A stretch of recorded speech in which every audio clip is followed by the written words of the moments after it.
O hlúpom gazdovi. Bol raz jeden gazda v malej dedinke pod horami.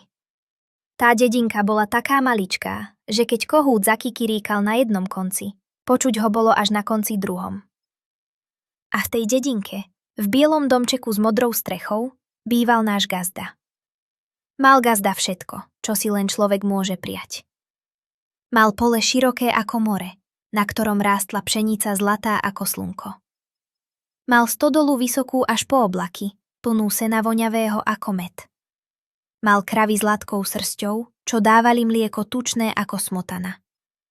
Mal sliepky pestré ako dúha, čo znášali vajíčka každé ráno. Mal koňa silného ako medveď, voz pevný ako dub a dom teplý ako pec. Lenže jedno mu chýbalo. A to bolo to najdôležitejšie. Chýbal mu rozum. Nie, že by ho gazda nikdy nemal. Veď raz dávno, keď bol ešte malý chlapec, rozumu mal ako hrachu v struku. Lenže časom, ako rástol a stával sa z neho dospelý muž, začal si myslieť, že rozum už nepotrebuje.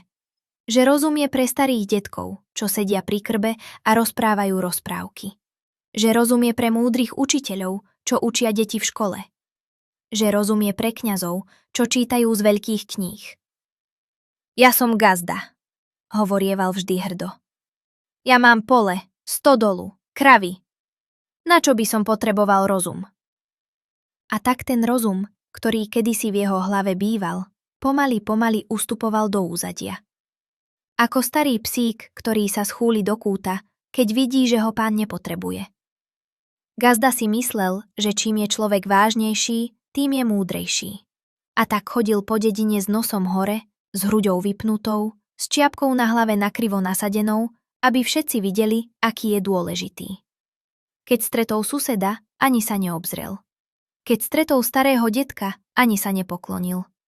Keď stretol deti, ani sa neusmiel. Dobrý deň, gazda, volali naňho ľudia. On len kývol hlavou, ako by mu tá hlava bola z olova, taká ťažká. Pekné počasie dnes, gazda, hovorili mu susedia. Zabrúčal gazda a kráčal ďalej. Radil všetkým naokolo. Keď videl suseda, ako seje ovoz, povedal mu. Ty to robíš zle, mal by si siať hustejšie. Keď videl susedku, ako pečie chlieb, povedal jej. Ty to robíš zle, mala by si dať viac droždia. Keď videl deti, ako sa hrajú na dvore, povedal im. Vy to robíte zle, mali by sú psa hrať inak. Každému radil, každému rozkazoval, každému hovoril, čo má robiť. Len zar sa nikdy, ale nikdy nikoho nepýtal na radu. Ani svojej ženy, ktorá bola múdra ako sova a dobrá ako aniel. Jeho dcer, tá milá žena. Mala oči tmavé ako zrniečka maku a srdce veľké ako nebo. Starana sa o dom, o deti, o zvieratá. Varala, prala, šila, upratovala. A keď videla, že gazda zase niečo chystá, vždy mu povedala jemným hlasom. Gazda môj, poraďme sa, než niečo urobíme. Dve hlavy vedia viac ako jedna. Lenže gazda len mávol rukou, ako by odháňal otravnú muchu. Čo by si ty vedela? Ty si len žena. Ja som gazda. Ja viem najlepšie. A žena len povzdychla, zotrela si ruky do zástery a vrátila sa k svojej práci. Vedela, že s gazdom sa nedá hovoriť, keď má hlavu plnú pýchy a prázdnu od rozumu. Deti. 3 malé deti mali, 2 dievčatá a 1 chlapca, sa na otca pozerali s veľkými očami. Chceli by mu povedať, ocko, mama má pravdu. Ale báli sa. Keď mal gazda tú svoju vážnu tvár, nebolo múdre mu odporovať. A tak žil gazda deň za dňom. Robil, čo sa mu zachcelo. Radil sa iba sám so sebou a keď niečo pokazil, čo sa stávalo čoraz častejšie, vždy to bola chyba niekoho iného. Nikdy nie jeho. To kôň je hlúpy, kričal, keď voz uviazol v blate, lebo gazda ho viedol cez močiar namiesto cez cestu. To kravy sú zlé, huboval, keď mu nedávali dostatok mlieka, lebo im zabudol dať seno. To pole je zlé, Nadával, keď úroda nebola bohatá, lebo ho zabudol včas pohnojiť. Susedia sa pozerali, krútili hlavami a šepkali si medzi sebou. Náš gazda je čudák. Nemá rozum v hlave. Lenže to gazda nepočul. Alebo ak počul, tak sa tváril, že ho to nezaujíma. Lebo ten, kto má nos hore a hlavu v oblakoch, nepočuje, čo sa hovorí dole na zemi. Bolo to v jeden piatok. Slnko svietilo, vtáky spievali, včely bzúčali nad kvetmi. Gazda sedel na lavičke pred domom, fajčil fajku a díval sa na cestu. V tom zbadal po ceste kráčať suseda Janka. Janek bol malý, chudý muž s ostrým nosom a bystrými očami, čo obchodoval so všetkým možným. Poznal každý jarmok v širokej krajine. Dobrý deň, Janek, zavolal gazda z lavičky. Dobrý deň, gazda, zastavil sa Janek a zotrel si pot z čela. Kam sa tak ponáhľam? Do susednej dediny, na jarmok. Jarmok? Gazda sa narovnal. Aký jarmok? Veď nie je čas na jarmok. Je, prikývol Janek nadšene. Špeciálny jarmok. Taký, aký si ešte nevidel. Vykupujú tam rozum. Rozum? Gazda sa zamračil. Ako to myslíš? No predsa. Janek sa naklonil bližšie. Prišiel tam kupec z ďalekých krajín. Má veľký voz a na ňom nápis Rozum kupujem, rozum predávam. Hovorí, že rozum zbiera od ľudí, čo ho majú nazvyš a predáva ho tým, čo ho potrebujú. Nazvyš? Gazda sa zamyslel. To znamená, že za rozum dáva groše? Samozrejme, Janek prikývol. Videl som na vlastné oči, ako jednému gazdovi dal za vrece rozumu celých 10 zlatých. 10 zlatých? Gazdovi sa rozžiarili oči. To boli veľké peniaze. Za 10 zlatých by si mohol kúpiť novú kravu. Janek odišiel a gazda zostal sedieť na lavičke. V hlave sa mu roztočili myšlienky ako mlynské koleso. Rozum. Mumlal si pre seba. Na čo by mi bol? Mám pole, mám stodolu, mám kravy. O čom by som mal premýšľať? Všetko ide samo od seba. Čím viac o tom rozmýšľal, tým viac sa mu tá myšlienka páčila. Predať rozum. Dostať za neho groše. Áno, vyskočil z lavičky. To je geniálny nápad. Pôjdem na ten jarmok a predám svoj rozum. Veď ja som gazda. Ja nepotrebujem rozum. Rozum potrebujú učení ľudia, písári, sudcovia. Ja potrebujem silné ruky a zdravý chrbát. Vbehol do domu, kde žena práve miesila cesto na chlieb. Žena, priprav mi vrece. Idem na jarmok. Žena sa pozrela na ňo s údivom. Na jarmok? Teraz? A čo chceš predávať? To je moja vec. Gazda sa naparoval. Ja som gazda. Ja viem, čo robím. Žena poslúchva. Doniesla veľké ľanové vrece, čisté a biele.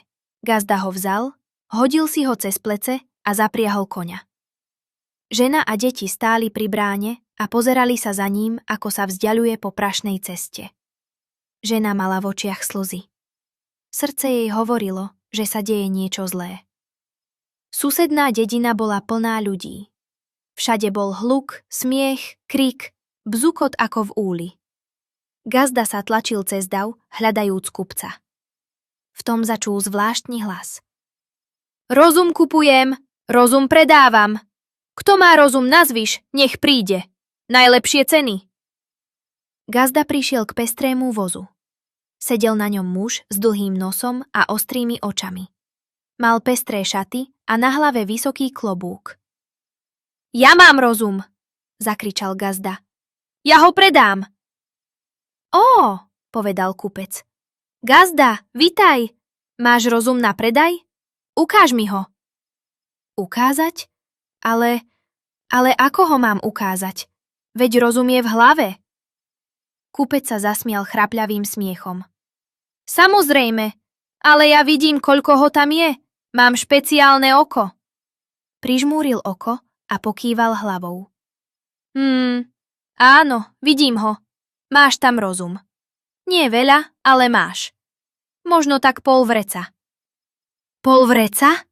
Gazda sa naježil. Ja mám plné vrece rozumu. Možno aj viac. Ty si istý? Kúpec sa uškrnul.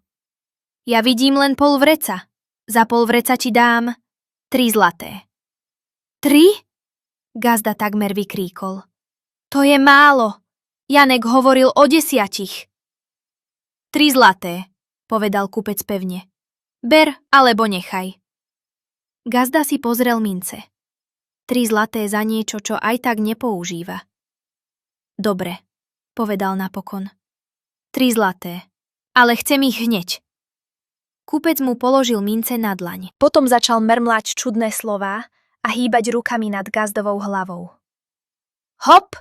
Zakričal kúpec a urobil pohyb, ako by niečo vyťahoval. Opatrne to vložil do prázdneho vreca. Hotovo. Odteraz si ľahší o rozum. Gazda vstal. Čakal, že bude cítiť nejaký rozdiel, ale necítil nič. Je to všetko? To je všetko, prikývol kúpec. Bez rozumu je život jednoduchší. Nemusíš premýšľať, nemusíš sa trápiť. Gazda prikývol a vybral sa domov. Cítil sa zvláštne. Ako by mu v hlave bolo prázdnejšie. Za ním sa ozýval kupcov zákerný smiech. Ľudia na námestí krútili hlavami a šepkali. Blázon, predal svoj rozum. Ale Gazdovi to bolo jedno. Veď teraz už nemal rozum, ktorý by mu hovoril, že urobil chybu. Prvý deň po návrate bol ešte pokojný. Ale druhý deň začali skutočné problémy. Ráno vstal Gazda a namiesto do maštale vošiel do kurníka. Poďte, kravy, volal na sliepky. Poďte sa nadojiť. Sliepky len zmetene kotkodákali. Žena vybehla von. Gazda, čo robíš? To sú sliepky. Ach, povedal Gazda. To je pravda. Kde sú kravy? Žena mu ukázala maštaľ. Gazda tam vošiel, ale namiesto vedra vzal vidly. Ako chceš dojiť s vidlami? Spýtala sa žena. Gazda sa pozrel na vidly. Predtým vedel, na čo sú. Teraz to ako si zabudol. Keď si napokon sadol ku krave, chytil ju tak hrubo, že mu dala kopanec. Au! Táto krava je zlá! Kričal Gazda zo sena. Popoludní sa rozhodol orať. Lenže čakal až do večera. Kam ideš? Veď sa stmieva, volala žena. V noci je to lepšie. Cez deň slnko zavádza. Celú noc oral v tme. Ráno pole vyzeralo hrozne. Brázdy boli krivé, sem tam, pole bolo zničené. Žena sa takmer rozplakala. A tak to pokračovalo. Gazda robil jednu hlúposť za druhou. Raz zaháňal deti do maštale a kravy do domu. Inokedy hľadal klobúk v studni, hoci ho mal na hlave. Susedia sa mu smiali, ale on si to nevšímal. Aspoň už nemám starosti, hovoril si. Nevidel však, ako jeho majetok chradne. Týždne plynuli a prišla zima. Pole nevydalo takmer žiadnu úrodu, lebo Gazda ho oral a sial v nesprávny čas. Kravy schudli, lebo im zabudol dávať seno. Stodola sa začala rozpadať, lebo ju neopravil. Deti chodili v ošúchaných šatách a boli hladné. 3 zlaté Gazda rýchlo minul na zbytočnosti. Žena plakala každý večer. Susedia už sa nesmiali, len ho ľutovali. Jedného večera, keď snežilo, žena si sadla k nemu na priedomie. Gazda môj, povedala ticho. Odkedy si bol na tom jarmoku, všetko je inak. Nie si to ty. Rodina hladuje, všetko sa rozpadá. Musíš s tým niečo urobiť. Gazda sa hlboko zamyslel. Po prvýkrát od jarmoku skutočne premýšľal. Videl svoje spustnuté hospodárstvo, plačúcu ženu a hladné deti. V hrudi mu zovrelo. Čo som to urobil? Zašepkal. Ak som rozum predal, kto teraz gazduje môjmu gazdovstvu? Vtedy mu to došlo. Bez rozumu nemôže človek nič spravovať. Som hlupák, povedal nahlas a po dlhom čase mu z očí vyšli slzy. Na druhý deň ráno vstal a povedal žene: Idem si nájsť svoj rozum, tam, kde som ho stratil. Vydal sa pešo do susednej dediny cez mráz a sneh. Námestie však bolo prázdne. Žiaden kupec, žiaden pestrý voz. Kde je? Volal gazda do ticha. V tom sa za ním ozval hlas starej ženy. Koho hľadáš, gazda? Hľadám kupca rozumu. Predal som mu ten svoj a teraz ho chcem späť. Všetko som zničil. Stará žena pokývala hlavou. Rozum sa ľahko predá, ale ťažko kupuje späť. Ale je spôsob, ako ho získať. Urobím čokoľvek, vykríkol gazda. Žena vytiahla malú fľaštičku. V nej je liek, ale nedám ti ho. Rozum sa totiž nedá kúpiť ani vypiť. Musíš ho nájsť sám v sebe. Ako? Choď domov, počúvaj svoju ženu, lebo ona je múdra. Rozmýšľaj skôr, než konáš. A keď spravíš chybu, priznaj si ju. Len tak si ťa rozum znova nájde. Gazda stál a premýšľal. Pochopil, že kupec mu rozum nemohol vziať ako jablko z košíka. Rozum je schopnosť, ktorú on sám prestal používať. Kupec bol len výhovorka pre jeho lenivosť a pýchu. Rozumiem, povedal ticho. Ďakujem vám. Žena zmizla ako vietor a gazda sa vybral na cestu domov. Keď prišiel domov, v izbe horela sviečka. Žena šila staré šaty. Gazda prišiel k nej a kľakol si na zem. Žena, odpusť mi. Bol som pyšný a hlúpy. Moja pýcha bola väčšia než môj rozum. Žene vypadla ihla z ruky. Nikdy ho nepočula takto hovoriť. Od zajtra všetko zmením.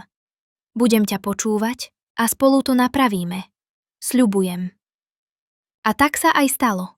Gazda začal znova tvrdo pracovať. Pýtal sa susedov na radu, keď niečo nevedel.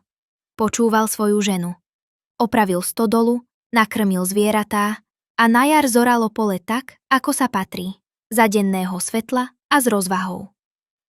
Rozum sa mu nevrátil v nejakom vreci, ale vracal sa postupne s každým správnym rozhodnutím. Gazdovstvo znova rozkvitalo. Susedia si už nešepkali, že je blázon, ale obdivovali, ako sa dokázal zmeniť. A gazda? Ten nikdy nepovedal, že rozum nepotrebuje. Naopak, každé ráno, keď sa pozrel na svoje polia a zdravé deti, v duchu poďakoval za to, že ho znochiel. A žili potom šťastne a múdro, až kým nepomreli. Ak sa vám naša rozprávka páčila, napíšte mi do komentára, čo sa vám na nej páčilo najviac. Prihláste sa na odber, aby vám neušiel ďalší príbeh.